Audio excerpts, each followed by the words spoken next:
Hi everyone, hope you're doing good. Welcome to my behind the song video for Into the Dark. For those of you that are new to this series, I answer questions that you guys may have about songs that I have released, and then I take you into my song session and show you how I created and produced the track. So let's dive in. Question number 1 from Wizology. How long does it normally take to make a song on average? That's quite a hard question, just because I think that I'm quite slow at writing songs. So for this song, I actually started writing it in April 2020 and then released it in November. I was working on the track quite solidly between end of April to kind of mid-June. So maybe this track took me 2 months to write, then I mastered the track myself. So overall, this track took about 6 months, but 2 months of working on it solidly. B007 Made asks, where did the music video idea come from? Initially, it was just something I wanted to just do. I've wanted to have a music video for a really long time. I've kind of disguised it as a lyric video because it was shot in my bedroom. I guess I wanted to have something a bit fun. Like when I decided I wanted to do the music video, I thought it was going to be quite fun, like bouncing around, not taking myself too seriously when performing the song for the video. I remembered a cover I did on my YouTube channel years ago for Transistor in Circles, where I hung like a white sheet up on my bedroom wall, which created a bit more of a professional backdrop because I didn't have a green screen or anything like that. So I put up the white sheet and then filmed it all. And then when I was editing it all together, I was trying out different VFX like on top of it, but I realised it looked a bit cheesy, so in the end I just decided to use like borders around the actual shot of me. So I had like animated borders around the actual shot to keep the video a bit more interesting and also play off some of the lyrics throughout. Invisible Jazz has asked, did you originally envision a different type of video before we converted to lockdown life, and what was the biggest surprise you had making your video in this way? It was already in lockdown when I first started writing the song, so I didn't really have an idea of what else I wanted. I think if I had the budget and I could, I'd get an animated video done, because I kind of imagine my alter ego, my cyberpunky alter ego, running around with these superpowers trying to save this city that's being destroyed. That's how I envision the song in my head. What was the biggest surprise I had? I think the biggest surprise I had was the front camera on my phone just being amazing. I shot that whole video on my phone and I was so pleased with how it came out. And the last question is from K1 Kev. Did you find it difficult syncing the audio to the video footage? I'd actually say no, I didn't. When I was filming the tracks and performing it, I made sure rather than just lip syncing, I was actually singing the tracks as well. So I was actually performing the track, so my lips were doing the right thing, they weren't like faking it. It was a little harder to sync up the slow motion footage that I put in there anyway. I would say that was probably the hardest, syncing up the slow motion footage. So yes, that is all your questions. So now we are going to dive in to the session and I'm going to show you guys how I made the song. So let's go. Okay, so here is my session. I made this track in Logic Pro 10. I guess we should start at the beginning. I'll take you guys through each section of the song and we'll have a look at some of the instruments and some of the mixing processes. So on the beginning, I've got 2 layers here. I've got a reverse synth. I basically was mucking around in a synth and then I reversed it. And then it kicks off into the first verse, or the intro here. And I've got a couple of plucks here. Pluck 1 is a Serum preset, I know that. The synth preset I use for this is by BA Feed the Mouse. And all I've got on this one is a bit of EQ, compression, saturation, and some Fab Filter reverb on it, just to add a bit of life to it. Also got a second pluck as well, which was by Fab Filter Twin, and the actual processing chain is quite a lot more than what was on the other pluck. I've included some of Soundtoys Decapitator and I've used it on so much of this session. I was really learning like a lot more about mixing when I was making this session. Apparently Soundtoys Decapitator makes everything sound great. So coming into where the vocals kick in, I actually change up the chord progression here just to add something a little bit different from the intro. We've got a pad coming on and we've really just got this like big kick.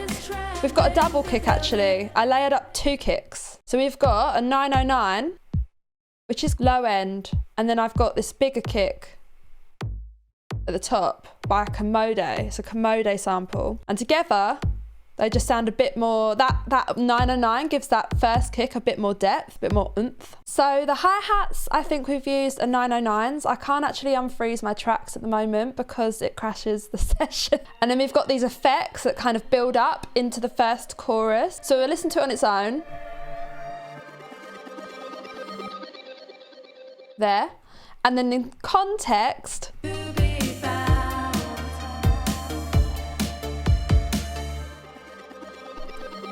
into the chorus. The vocals in this section, I've got a double tracked lead. The war is coming, you ask me how. With a couple of backing vocals, and I've scattered in a few effects here and there. So we've got in between the gaps of the vocals, I needed to fill it. I needed to fill that with something because there's a break in the vocal and it just felt like it was a bit empty. So I filled different sections of the vocals with different effects in between lines to help kind of push the song forward and keep the listener listening. Had to get a vocoder in there because I love vocoders, and I've used the reverse reverb effect where you export your vocal stem, reverb to it, reverse it and put it back in, and then it basically adds this like nice kind of texture and adds an extra layer to the vocal. To create these effects up the top,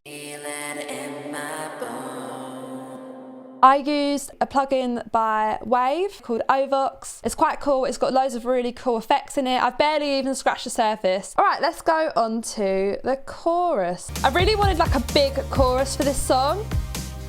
Something really like punchy. So it needed to have really big drums as well.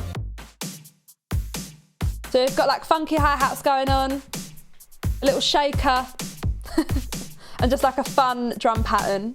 I used a different snare to the verses here, just because I wanted it to be bigger. And again, I use lots of saturation. I've used a lot of saturation on this track. Like everything is heavily, heavily saturated. I love Wave's Vitamin in particular. I just think it's a really, really great plugin. We then have the instrumental part of the chorus. So I've got a nice sub bass with like a really, really thick pad that I've grabbed from Silent One. This is another great synth actually. I kind of discovered it last year and it's just so sick. It's got so much power and so many nice sounds in it. So this is actually a preset called Key Big Synth. I've probably tweaked it a little bit. And then I also have some extra pad chords. And it's kind of going bum, bum, bum, bum, bum, bum, bum, bum. On the second half, we bring in this ARP to add a bit of flavour to it. It's actually from Logic Pro Alchemy. What I really like about Alchemy is that it has these performance area and you can automate this to completely change the way the synth sounds. I've started to do it in the second and third choruses. So what I did in the second chorus, watch this go. I've automated that and it changes the way it sounds. Like that. So it's kind of subtle, but it's there. And as well, it's going to be subtle in the overall mix. And it keeps the listener engaged because it's just slightly different every time. It's just very subtle difference in each of the choruses. I did bring in this other cool ARP, which doesn't really, it's not really like in time necessarily, but it's like twinkly and nice.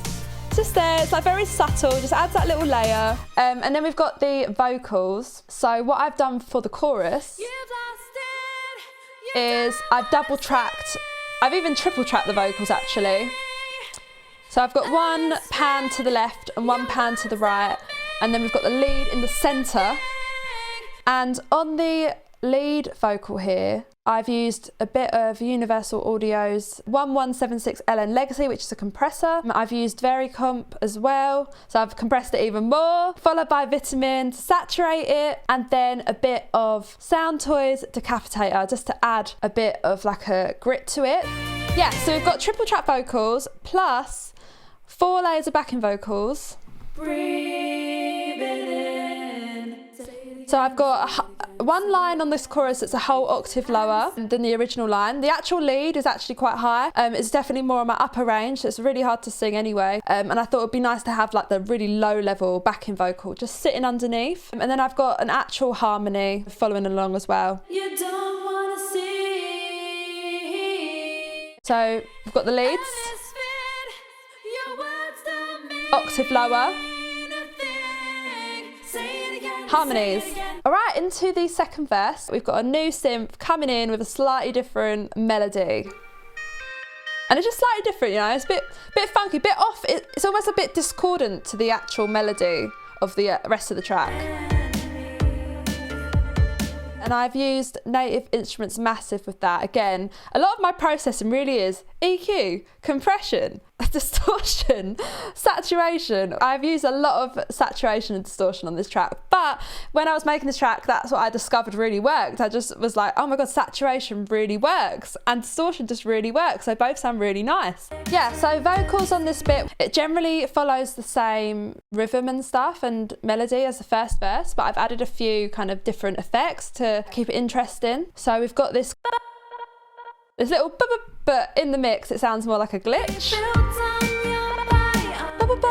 And we've got this cool waves vox coming in with effects. Just to fill in the space, you know, I thought rather than just having like extended delay or extended reverb fill the gaps, I was like, let's put some like vocoder, fun synth effects in, because I'm very much someone who hasn't really experimented with vocals in the past. With this track, that's what I wanted to improve on, dive a bit more into like vocal effects and processing and things. So for the second chorus, I changed the bass rhythm. So in the first chorus, I had it like this. In the second chorus, I decided to do this. Don't know why. Coming into the breakdown, I wanted this bit to be quite like spacey and just be a bit more slow and ambient. So I've taken out all the drums except for a kick and a hi-hat. We've got this really cool kind of pad, and then we've got a twin 2 pad come in, and I did use Reactor 5 bass, but I don't have Reactor 5 on my new bit of kit, so I can't show you that bass. Then for the rest of the leads, we've got the sub bass again. I have the sub bass throughout the whole track, but there isn't really any other instruments in this area except for the end when I bring in this up and some reverse synths. I've got this riser here from Cymatics to help kind of boost the track. So we've got 2 risers layered underneath to help drive the track forward, build it up to that third and final chorus. So listening to that in context, just there driving it up, and then it drops. Boom. And also the vocals in that area, I kind of wanted them to be quite panned and be quite ambient. So we've got 1 lead with 1 double track vocal, and I've got fully like reversed reverb here as well, like sitting underneath to keep it quite ambient. And I double tracked it as well. I then have a panned mimic of the final word of each line as well. And I kind of wanted it to be spoken as well, rather than sung. And it's kind of supposed to be like a bit robotic. So again, kind of vocodery.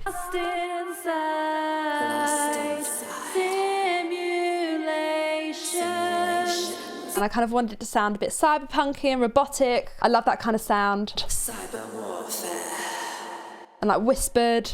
Going nowhere. Coming into the final chorus, I think mainly I just double tracked the lead again, but with a full vocoder line. You've lost it, you don't wanna see. Which I thought sounded quite cool.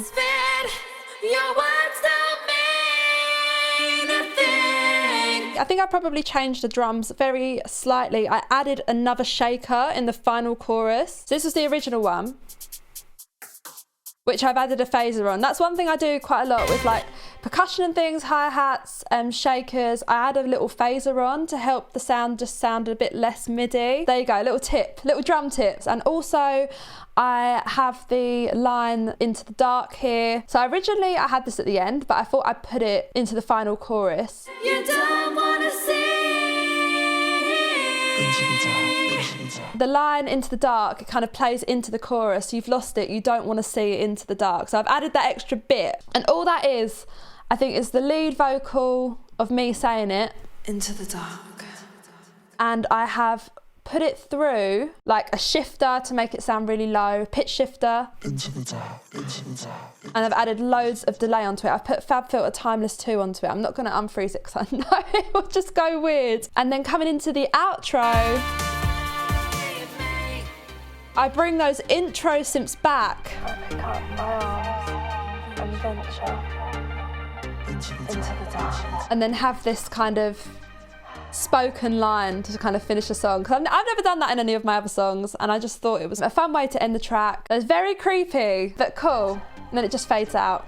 So yeah, that is the track. That was a little bit behind the scenes of my track Into the Dark. Thank you so much for watching. I hope you enjoyed this video, and if you did, make sure you like, comment and subscribe. And if you did want to chat with me off of YouTube, I do stream on Twitch 3 times a week and also have a Discord server, so make sure you find the links down below and come and join me over there. So yeah, I think that's it for today. I will see you all next time. Bye!